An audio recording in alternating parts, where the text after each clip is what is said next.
Hello students, welcome back everyone. कैसे हैं आप सब स्टूडेंट्स? आज हम सॉल्व करेंगे सिंपल इंटरेस्ट के कुछ इंपॉर्टेंट क्वेश्चंस। उससे पहले फॉर्मूलाज गो थ्रू कर लें। Simple interest is equals to P into R into T upon 100। P is for principal, R is for rate of interest, T is for time in year. फिर है amount, amount is equals to principal plus simple interest. फिर simple interest को हम ये भी लिख सकते हैं ए, और पी को इधर ले लेंगे तो हो जाएगा ए माइनस पी। तो एस आई का एक और फॉर्मूला हमें मिल गया, S I is equals to A minus P. फिर ये जो थर्ड फॉर्मूला है, ये जो फोर्थ फॉर्मूला है, ये इसमें से मैंने लिखा है।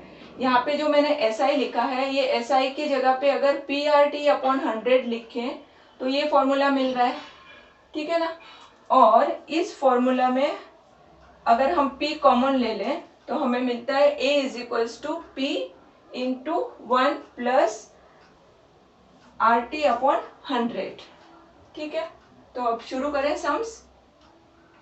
First question, what sum will amount to rupees 1748 in 2.5 year at 7.5% per annum simple interest। तो इस क्वेश्चन में बोला है what sum will amount to rupees this. तो सम का मीनिंग होता है principal, sum means principal. Amount to rupees this, इसका मतलब ये है amount, this is your time and this is rate of interest. तो सब गिवन इंफॉर्मेशंस को लिख लेते हैं। Given amount is equals to 1748, time is 2.5 year. तो ये जो मिक्स फ्रैक्शन है इसको हम इम्प्रॉपर में कन्वर्ट करेंगे। सो 2 इंटू 2 इज 4, 4 प्लस 1 इज 5। तो इसको कन्वर्ट करके फिर यूज करना होता है। फिर है रेट ऑफ इंटरेस्ट इज 7.5%, 7.5%। तो ये भी हो जाएगा 7 इंटू 2 14, 14 प्लस 1 इज 15, ठीक है। हमें फाइंड करना है प्रिंसिपल, सम मीन्स प्रिंसिपल, ठीक है। ये याद रखना, सम का मतलब होता है प्रिंसिपल। तो यहाँ पे हमें ए टी आर ये तीनों गिवन है, पी फाइंड करना है। तो हम अगर ये लास्ट फॉर्मूला जो है यूज करेंगे तो हमारा आंसर बहुत इजीली आ जाएगा। यहाँ पे अमाउंट हमें गिवन है, आर भी गिवन है, टी भी गिवन है, तो क्या रह गया पी, वो आ जाएगा जब हम इसको सॉल्व करेंगे। तो करें इसको। a is equals to P bracket 1 plus R T upon 100। a कितना है 1748, p हमें नहीं पता, इसको x भी ले सकते हैं। Let p is equals to rupees x, या फिर p लिखेंगे तो भी इट्स ओके, नो प्रॉब्लम। यहाँ पे p को x लिया, फिर 1 plus R T, r is 15 upon 2, तो इसको इस तरह से लिखेंगे, ध्यान देना यहाँ पे 15 अपॉन 2। फिर टाइम है 5/2, तो इसको लिखेंगे 5 और डिनोमिनेटर में 2।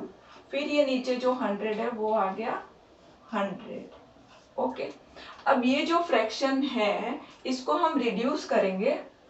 5 एंड 100 को कैंसिल किया, फिर 15 एंड 20 को भी हम रिड्यूस करेंगे तो आएगा 3/4, और आगे नहीं होगा ये फ्रैक्शन। लिखेंगे 17, यहाँ पे 1748 is equals to x into 1 plus 3 into 1 is 3, फिर 2 इंटू 2 इंटू 4 इज 16, ठीक है ना। यहाँ तक आ गया समझ में। अब इसको लिखते हैं 1748 इज इक्वल्स टू x, 16 ले लेंगे एलसीएम, 16 इंटू 1 इज 16 प्लस 3, तो ये हो जाएगा 19, ओके। अब हमें निकालना है x, तो 16 इधर मल्टीप्लाई हो जाएगा और 19 यहाँ पे आके डिवाइड हो जाएगा। So we can write x is equals to 1748 into 16 और 19 यहाँ पे डिवाइड हो जाएगा। तो 19 और ये कैंसिल होता है, 19 9 जा 171, फिर 3 8 38, 38 जो है फिर से 19 की टेबल में जाता है 2 टाइम्स, तो हो गया 92 इंटू 16। तो इसको करते हैं, इसका मैं बहुत इजी ट्रिक बताती हूँ आपको। सबसे पहले इन दोनों को मल्टीप्लाई करेंगे, 6 इंटू 2 इज 12, 1 कैरिंग, फिर इन दोनों को क्रॉस में हम मल्टीप्लाई करके हम ऐड करेंगे, तो 9 6 जा होता है 54, 2 इंटू 1 इज 2, तो 54 प्लस 2 इज 56 प्लस 1, तो ये हो गया 57, 5 कैरिंग, फिर 9 1 जा 9 प्लस 5 इज 14, तो हमें आंसर मिल गया है अपना 1472। Therefore sum of money is, ये यहाँ पे पूछा है सम ऑफ मनी, तो यहाँ पे sum of money will be ₹1472। Hence answer लिखेंगे, hence required sum is ₹1472। Okay student, अभी आपको समझ में आया? अगर आपको कोई भी डिफिकल्टी हो समझने में, कोई भी डाउट हो, तो आप मुझे कमेंट सेक्शन में भी पूछ सकते हैं। I will definitely reply you. चलिए अब सॉल्व करते हैं next sum. Question number 2, divide ₹6000 in 2 part so that simple interest in the first part for 9 months at 12% per annum is equal to the simple interest on the second part for 1.5 year at 10% per annum। Given है ₹6000, तो 6000 को 2 parts में divide कर रहे हैं, तो first part को हम ले लेंगे x, रिमेनिंग पार्ट है वो क्या होगा 6000 माइनस x, क्योंकि 6000 में से फर्स्ट पार्ट को मैंने x मान लिया है, तो कितना बचा बाकी का पार्ट 6000 माइनस x, तो ये मेरा सेकेंड पार्ट है। तो फर्स्ट पार्ट का प्रिंसिपल होगा x और सेकेंड पार्ट का प्रिंसिपल होगा 6000 माइनस x। ये समझ आ गया? अब हम फाइंड करेंगे आगे का, तो लिख लेते हैं इसको, let first part be ₹x, therefore second part is equals to ₹6000 minus x। हो गया। अब हमें निकालना है दोनों पार्ट का SI, तो simple interest for ₹x, first part को कैसे इन्वेस्ट किया है 12% एंड 9 months, तो हम लिखेंगे SI for ₹x at 12% for 9 months। SI का फॉर्मूला है P into R into T upon 100। P का वैल्यू है x, R का वैल्यू है 12 एंड टाइम इज 9 months, तो 9 months को हम लिखेंगे 9/12, ईयर में कन्वर्ट करना होता है मंथ को, तो 9/12 लिखेंगे, तो ये ईयर में कन्वर्ट हो जाएगा। फिर ये जो 100 है वो 100, 12 कैंसिल, तो मिलेगा 9x/100। ये है हमारा फर्स्ट पार्ट जो था उसका सिंपल इंटरेस्ट। ठीक है, अब सेम मेथड से हम निकालेंगे सेकेंड पार्ट का भी, तो सिंपल इंटरेस्ट फॉर, अब सेकेंड पार्ट का प्रिंसिपल क्या है 6000 माइनस x एट 10%, रेट है 10%, टाइम है 1.5 year, तो लिखेंगे एट 10% फॉर 1.5 year। अब ऐसा ही सेम फॉर्मूला से मिलेगा हमें, P का वैल्यू है 6000 माइनस x, R का वैल्यू है 10 और टाइम होगा 1/2 को हम लिख सकते हैं 2 इंटू 1 2 प्लस 1 3, 3/2 भी लिख सकते हैं, तो इसको हम 3/2 लिखेंगे। मिक्स फ्रैक्शन को हमें हमेशा इम्प्रॉपर में कन्वर्ट करके फिर यूज करना होता है, रिमेम्बर दिस पॉइंट। फिर ये नीचे 100 है वो 100 लिखा। ओके, अब 0 0 कैंसिल होता है, उसको कैंसिल कर देंगे और बाकी का जो है एज इट इज हम लिखेंगे 2 इंटू 10 20 और ये हम एज इट इज लिखेंगे, क्योंकि ये आगे हम जब ऐसा ही इक्वल लिखेंगे तो कैंसिल हो जाएगा। ठीक है, तो ये हमारा सेकेंड पार्ट का SI भी मिल गया। अब क्वेश्चन में लिखा है SI in the first part for 9 months and this is equal to the SI on the second part, मतलब दोनों पार्ट का SI सेम है। तो हम यहाँ पे लिख सकते हैं this is equals to this। अभी लिखते हैं इसको आगे।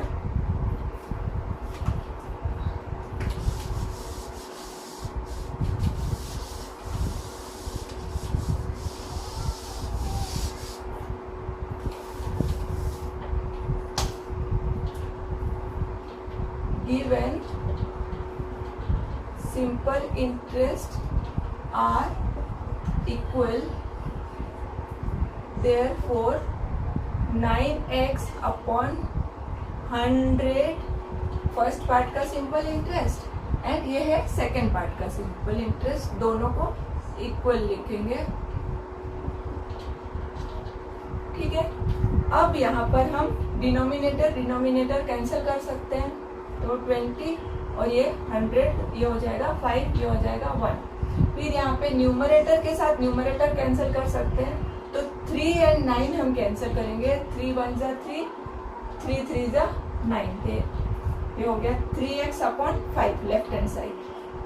3x upon 5 is equals to 6000 minus x। अब हम करेंगे cross multiply 5 into this 6000 minus 6. So 3x is 5 into 6000 is 30,000. 5 into x is 5x. अब माइनस 5x को इस तरफ ले लेंगे तो हो जाएगा 3x plus 5x is equals to 30,000. So 8x is equals to 30,000. Implies x is equals to 30,000 divided by 8 which is equals to 3750. आप डिवाइड करके देख सकते हैं, ये आएगा 3750. Therefore first part is ₹3750. First part x है 3750, तो सेकेंड पार्ट कैसे मिलेगा? By subtracting this from 6000. तो हम करेंगे 6000 माइनस 3750, तो हमें सेकेंड पार्ट मिल जाएगा और सेकेंड पार्ट आएगा 2250 सब्ट्रैक्ट करके. Okay student, question number 3. In what time will a sum of money lent at 1/3% simple interest becomes 4 times itself? तो इस क्वेश्चन में हमें only rate of interest given है और हमें ये गिवन है जो अमाउंट है वो प्रिंसिपल का 4 टाइम्स है और हमें फाइंड करना है टाइम. तो हम यहाँ पे सम ऑफ मनी जो है मीन्स प्रिंसिपल उसको ले लेंगे x. Let p is equals to ₹x. तो अमाउंट होगा ₹4x, क्योंकि यहाँ पे लिखा है in what time will a sum of money lent at 1/3% simple interest becomes 4 times itself. मतलब अमाउंट जो है वो प्रिंसिपल का 4 टाइम्स हो जाएगा. तो a इज इक्वल्स टू होगा ₹4x. Rate of interest is 8/1/3%. So it is 3 into 8 24 plus 1 that is 25%. And we have to find here time.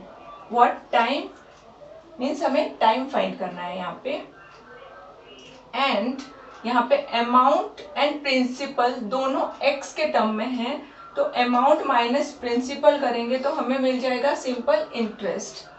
Simple interest का एक फॉर्मूला है अमाउंट माइनस प्रिंसिपल, बहुत important formula है. Amount is 4x, principal is x, तो ये हो गया 3x. ठीक है ना। SI is 3x। अब SI का फॉर्मूला हमने स्टार्टिंग में किया था PRT अपॉन 100, तो SI के प्लेस में हम लिख देंगे P into R into T upon 100। SI का फॉर्मूला लिखा इज इक्वल्स टू 3x बराबर। अब P का वैल्यू क्या है x, तो लिखेंगे x, R है 25 अपॉन 3, ये R का वैल्यू 25 अपॉन 3। फिर टाइम तो हमें फाइंड करना है तो उसको T ही रहने देंगे upon 100 is equals to 3x।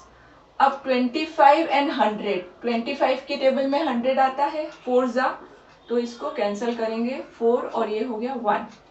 Now see in both the sides we have x, तो x x दोनों यहाँ पे न्यूमरेटर में है, तो x x हम यहाँ पे कैंसिल कर सकते हैं, यस।